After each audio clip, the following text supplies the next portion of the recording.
Well, hello and welcome to this session. And I'm going to talk in this session about implementing a risk management framework. Now, your organisation may not have a risk management framework at all, or it might have one that needs significant work. The thing that you need to understand about the implementation of a risk management framework is it is exactly the same as implementing any other type of change. What makes implementation of a risk management framework a little bit more, I guess, or gives people a little bit more unease is the fact that if you have a true risk management framework, you have an accountability structure in there that may not be evident within the organisation. And so people might become very, very uneasy about the fact that this accountability structure is coming on board. But if we plan our implementation like we would any other change project, then we can have success. Because obviously there's going to be barriers, or there's going to be resistance to change. So what are the things that we do normally in a change program? Well, we plan it. We understand who our stakeholder community is. I've talked before in another blog about ensuring we understand not only the stakeholders, but their expectations, and look at prioritising those stakeholders.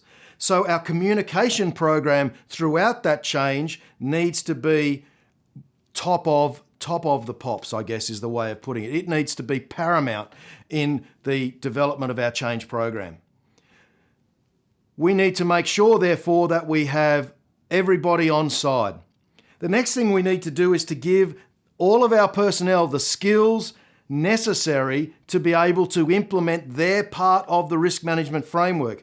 You're going to give roles and responsibilities. So not only do you need to give them the skills, but you also need to give them the authority to be able to undertake those roles and responsibilities. Otherwise, as I've said in a previous blog, the risk management framework may fail. Once we have got our communication in place and we've got our skills, then we can start to implement our risk management framework. Now, one thing that you need to understand is a risk management culture is not built overnight. So do not try and implement the framework in one hit. You might want to start with one small part of the organisation and get them up and running and build the excitement around those, or that particular part of the organisation, so that it rubs off on others. You might want to have a trial implementation. All of those strategies will allow you to potentially move forward and be more effective. One thing that I've seen used quite effectively is to look for the quick wins. What are those things around risk or hazards in the safety world and so forth that are concerning your staff? And if you understand what they are and actually deal with them very, very quickly, it sets a momentum for the risk management program and the risk management framework. And straight away, people are, wow, that affected me in a positive way. And as a result of that, it brings them on board. What you want to do with a risk management framework, because of how important it is to your organisation, is you want everyone on side.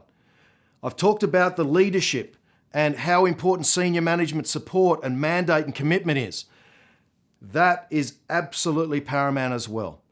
So I guess to recap, make sure that you have that senior management support, buy-in and mandate and commitment. Plan effectively, but understand that it's not going to happen overnight and you may have to build slowly. Make sure you identify the stakeholders in this particular change program. Make sure you understand their expectations and prioritise them. And finally, train, train, train. Make sure that the people with the roles and responsibilities in the organisation have the skill sets necessary to do that prior to the main rollout of the implementation. If you do that and do it in that particular order, then you will probably see a greater level of success for the framework. Think about those quick wins. If you can actually prove to the organisation and the people in the organisation it's going to make their life better, then you will start to see a change in attitudes as well. But be very careful about that resistance to change, particularly around the accountability structure. That's all I've got for this session. As always, let's be careful out there.